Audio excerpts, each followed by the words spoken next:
শীতকাল মানেই নানা ধরনের শারীরিক সমস্যা লেগে থাকা।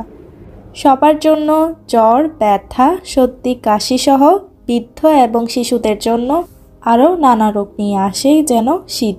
তবে একটু সতর্ক থাকলেই শীতের এই সমস্যা থেকে মুক্তির পাশাপাশি এই শীতকাল হতে পারে আরামদায়ক ও উপভোগ্য। আজ জানাবো শীতে কোন ধরনের পানি দিয়ে গোসল করবেন, ঠান্ডা না গরম। শীতকালে গোসল না করার অনীহা থাকে অনেকের মধ্যে। এটি স্বাস্থ্যের জন্য ভালো নয়। গোসল না করার ফলে ত্বকের সমস্যা সহ বিভিন্ন ধরনের সমস্যা দেখা যায়। তাহলে শীতকালে কি করবেন? শীতের দিনে ঠান্ডা পানিতে নাকি গরম পানিতে গোসল করা ভালো হবে? শীতকালে কুসুম গরম পানিতে গোসল করা ভালো।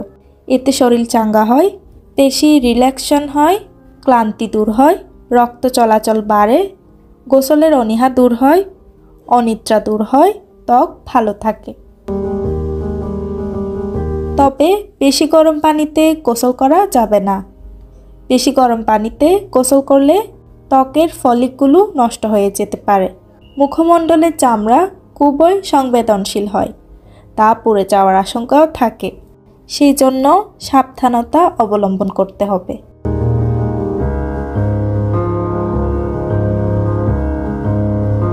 আবার অতিরিক্ত ঠান্ডা পানিতে গোসল করলে অনেকের ফুসফুসের সমস্যা হতে পারে, শরীরের তাপমাত্রা হুট করে নেমে যেতে পারে, পেশি সংকুচিত হয়ে যায়, ঠান্ডা, টনসিল, সর্দি কাশি সমস্যা দেখা দিতে পারে, বিশেষ করে যাদের ঠান্ডাজনিত সমস্যা রয়েছে।